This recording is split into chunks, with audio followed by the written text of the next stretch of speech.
How would you describe yourself? Would you say you're a complainer or you're a person that really tries to see the best in everything? Most of us would say, I don't complain, but I beg to differ. One of the biggest reasons that I think we often don't see our prayers answered are because we complain and grumble. The Bible talks about complaining and grumbling a lot. The children of Israel missed, many of them, for sure, most of the men missed the opportunity to enter the promised land because of grumbling and complaining. And they took a trip that should have taken 11 days and stretched it out to 40 years because of it. In Philippians, in the New Testament, it tells us to do everything without complaining and disputing. And I had to look up that word disputing because we know what it means.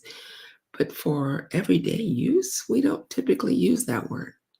And so disputing, there were a lot of words: argue, discuss heatedly, debate, compete, disagree. Those were just a few of the ones that we can relate to.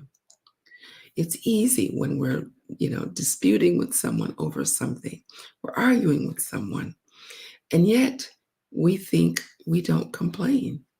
Fact is, we are just in a habit of it. We complain about the weather. We complain that we have nothing to wear, nothing to eat. We complain that there's too many things going on around us. We complain about people in our lives. We complain about things. And so it's easy to get into that habit. And I think we've become very unappreciative of all that God has done for us.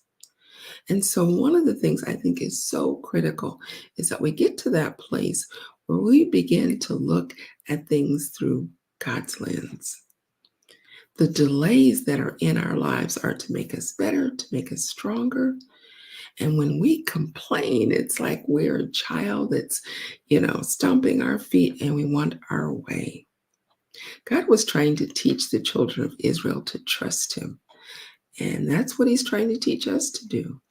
And so many times there are delays, there are those interruptions, there are those detours, but those are the things that have a way of making us stronger. So what are those areas that you find yourself complaining? Is it about you don't have enough? Is it that your focus is on the wrong thing? And that was one of the things that the Israelites struggled with. They were looking at the people around them. They were looking at what they thought missed back in Egypt. We need to take our eyes off of those things that we don't have control over and focus on what God is trying to teach us. What is he wanting us to do right now? Not 5 years from now, but right now. Let's put ourselves in a place to see him move, to see him do amazing miracles. I was listening to a video a couple days ago, and they really encouraged each person to do a challenge to go 30 days without complaining about anything. And on one hand, we think, hey, that would be easy. But again, think about how often we complain about the silliest, tiniest things. So I want to encourage you. I want to challenge you. No complaining, no grumbling for 30 days. They said it would change your life. And I believe it will.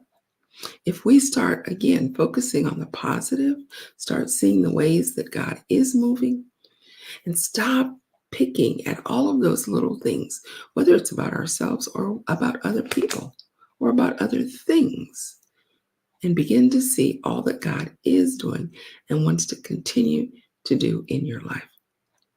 Remember, Philippians 4, do all things without, that's it, without grumbling, complaining, disputing. Avoid those hot topics, whether it's politics, sports, religion, whatever. Avoid those things where it begins to get heated and we start complaining, we start arguing, but instead begin to really allow the Lord to use you for you to be a blessing. Chances are you're not going to change anybody else's mind. But as you walk out your faith, as you start doing the things that you need to do, then others will begin to see a different way. And so, again, 30 days, just try it. See if it won't make a difference in your life. No complaining, no grumbling, no disputing. Until next time, this is Coach Maggie with another Soul Food Sunday.